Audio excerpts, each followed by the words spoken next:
પણ ત્યારબાદનો આખો જે મંજર છે તે અત્યંત ભયાનક છે, કારણ કે પ્લેન જે રહેણાંક વિસ્તારોમાં ક્રેશ થયું હતું તે બીજે મેડિકલની હોસ્ટેલ હતી અને તેમાં 20 જેટલા જે વિદ્યાર્થીઓ છે તેના મૃત્યુની પણ આશંકા અત્યારે સેવાઈ રહી છે। મતલબ કે 242 જેટલા મુસાફરો અને 20 જેટલા વિદ્યાર્થીઓ, ચોક્કસપણે આ આંકડો કહેવો પણ અત્યંત ડરાવનો લાગી રહ્યો છે, કારણ કે આખી આ પ્લેન ક્રેશની દુર્ઘટનાની અંદર મોટી જાનહાનિની શક્યતા અત્યારે જોવાઈ રહી છે।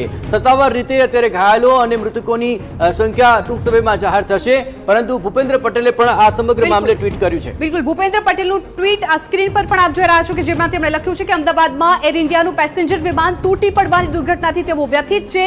દુર્ઘટનામાં તત્કાલ બચાવ અને રાહત કામગીરીની તેમજ ઇજાગ્રસ્ત મુસાફરોને તાત્કાલિક સારવાર માટેની વ્યવસ્થા યુદ્ધના ધોરણે હાથ ધરવાની સૂચના અધિકારીઓને આપી દેવામાં આવી છે અને સીએમ પણ સતત આ ઘટના પર નજર રાખી રહ્યા છે। વડાપ્રધાન નરેન્દ્ર મોદી પણ સીએમના સંપર્કમાં છે, તેમની સાથે અત્યારની જે ઘટના છે તે બાબતે વિગતો મેળવી રહ્યા છે। એસ જયશંકરનું પણ ટ્વીટ આ મામલે સામે આવ્યું છે।